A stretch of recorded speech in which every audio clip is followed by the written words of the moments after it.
Okay, I think I've got this thing to the point where it's ready to try driving it for the first time. What have I done since last time? I ended up buying a new fuel pump. This is the fuel pump there. It's actually a K&N fuel pump. It turns out the other pump I had needed a return line, which just makes things a bit more complicated. So I went with the K&M, which is just a simple fuel pump. Got my fire extinguisher ready just in case, since I'm sitting next to a container full of petrol. What else have we got? The tachometer doesn't work. There's something wrong with that. It's an old MGB one, so I think it's probably faulty. I'll have a look and see if I can fix it. If not, I'll just have to try and get some other tach for this. I've built this temporary little control panel thing. All it's really doing is the ignition and everything's actually being supplied by this battery still. I haven't got it hooked up to the main battery. The main battery is hooked up to the starter motor though, so the starter does run. This little control panel controls the ignition and the fuel pump. And the fuel pump is on a temporary switch at the moment, on a momentary switch. So I just pump enough fuel into it to fill the float bowl, and that's enough to keep the car going. Obviously cables everywhere. This is the wiring for the tachometer, which doesn't work. I was worried about whether or not I was getting oil pressure. I kept forgetting to check the gauge, but I do when it runs. There's actually quite a bit of pressure there, and you can see it's actually leaking quite a bit of oil, which is a good thing because it means that oil is circulating. The other place it seems to be leaking from is around here actually. I was expecting it to leak under the tappet chest cover, but that seems fine. This oil here is just from over-oiling the downdraft SU. The other thing I did is I finally got the linkage parts to hook the throttle pedal, which is on the shaft, up to the carb. So that works quite well. I do need to get the return spring. I think there's meant to be a spring on the shaft which goes over the other side of the car, I believe. I'm missing that at the moment, so I've got a throttle return spring on the butterfly, and I have another temporary one here, but it's not quite strong enough, so I've got some weights actually on the shaft just to make sure the throttle closes. I'm still fiddling a little bit with the tuning, trying to get that set up right, so that needs doing, but the choke is hooked up properly. What else? The exhaust gas sensor is in, although I think really this will be more use once the car is actually running and it idles nicely and all that kind of stuff. So that should be it. I've run the engine, so the engine's warm. There's definitely oil circulating. So what I'll do is I'll set up the camera. I've got another little camera on the car just to see what that looks like, and we'll go for a drive. Oh, the other thing I did is, this is my temporary exhaust. This stuff's quite cool.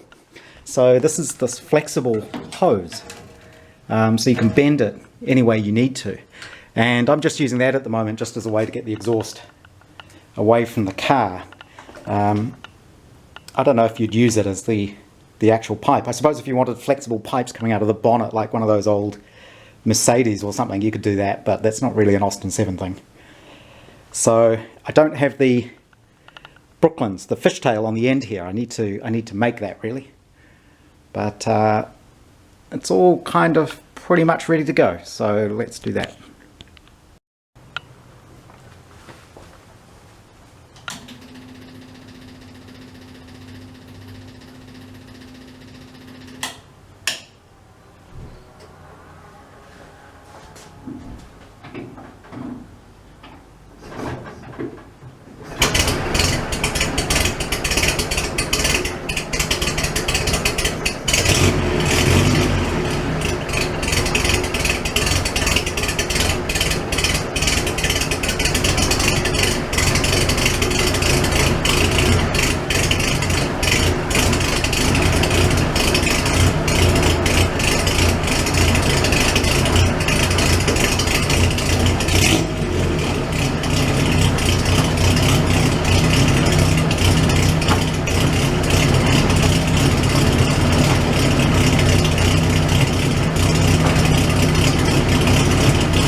and it works.